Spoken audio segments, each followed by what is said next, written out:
ค่ะนี่เป็นพระอาทิตย์เริ่มสีตกเนาะพ่อแม่พี่น้องพระอาทิตย์กำลังสีตกค่ะ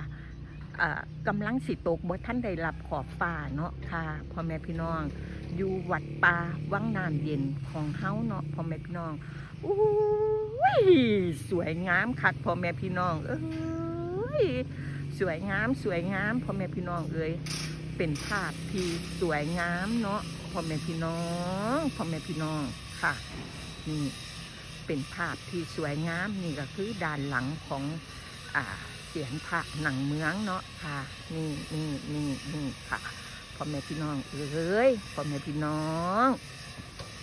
ค่ะท้องฟ้าแนมไปก็โอ้ยสวยงามค่ะสวยงามพ่อแม่พี่น้องเอ้ยสวยงามหลายท้องฟ้าพระอาทิตย์กำลังสีตกรับขอบฟ้าเนาะพ่อแม่พี่น้องพระอาทิตย์กำลังสีตกรับขอบฟ้ามางามคักงามแน่เนาะพ่อแม่พี่น้องพี่พ่อแม่พี่น้องเอ้ยงามคักงามแน่บ่เคยเห็นอันแบบความงามจังสี่มาก่อนเนาะพ่อแม่พี่น้องมื้อนี้สวยอีหลีงามอีหลีพ่อแม่พี่น้องเอ้ยงามคักงามแน่เนาะพ่อแม่พี่น้องงามคักงามแน่นี่ล่ะพ่อแม่พี่น้องค่ะโอ้งามพ่อแม่พี่น้องเอ้ยงามคักงามแน่ค่ะพระอาทิตย์กำลังสิตกเนาะพระอาทิตย์ใกล้สิตกพ่อแม่พี่น้องพระอาทิตย์ใกล้สิตกค่ะ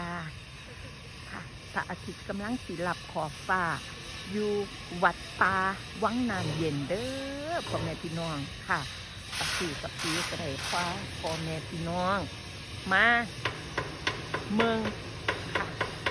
ค่ะได้มาเมืองมาแง้งต่างเสียนพระ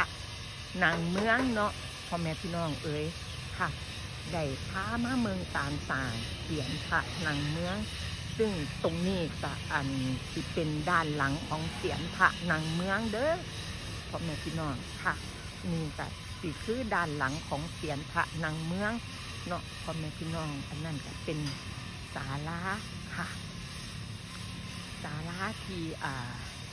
พระคุณท่านเพิ่นอยู่เนาะพ่อแม่พี่น้องอันนั้นก็คือโบสถ์ไม้ตะเคียนทองเนาะพ่อแม่พี่น้องค่ะหลังคาโบสถ์ไม้ตะเคียนทองพ่อแม่พี่น้องค่ะนี่ล่ะกับปีก็ได้พาพ่อแม่พี่น้องมาเมืองความงามของบรรยากาศวัดป่าวังน้ำเย็นตำบลเกิงของเฮาเนาะค่ะ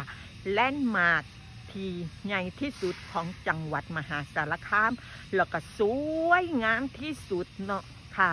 พ่อแม่พี่น้องแลนด์มาร์คที่ใหญ่ที่สุดแล้วก็สวยงามที่สุดของจังหวัดมหาสารคามเฮาเนาะตำบลเกิงเฮาเนาะพ่อแม่พี่น้องปะตุยกับปีก็ยอมรับว่านี่คือความภาคภูมิใจของปะตุยกับปีน้ำคือกันพ่อแม่พี่น้องค่ะนี่เป็นความภาคภูมิใจของปะตุยกับปีน้ำคือกันพ่อแม่พี่น้องเอ้ยปุ่นนกฝูงนกเพิ่นกับบินผ่านไปแล้วเนาะพ่อแม่พี่น้องเอ้ยค่ะงามคักงามแน่เราก็ยังได้เห็นพื้นที่เพิ่นสิก่อสร้างค่ะเป็นองค์พระนางเมืองอีกต่อไปนี่พ่อแม่พี่น้องนี่บนนี้เนาะค่ะนี่บริเวณนี้พ่อแม่พี่น้องที่เพิ่นปักเสาเข็มเอาไว้นี่ล่ะค่ะพ่อแม่พี่น้องค่ะเป็นเสียนพระนางเมืองเนาะพ่อแม่พี่น้องค่ะนี่ล่ะคือความงามของบรรยากาศของยามแล้งเนาะค่ะยามข้าวแล้งของเฮา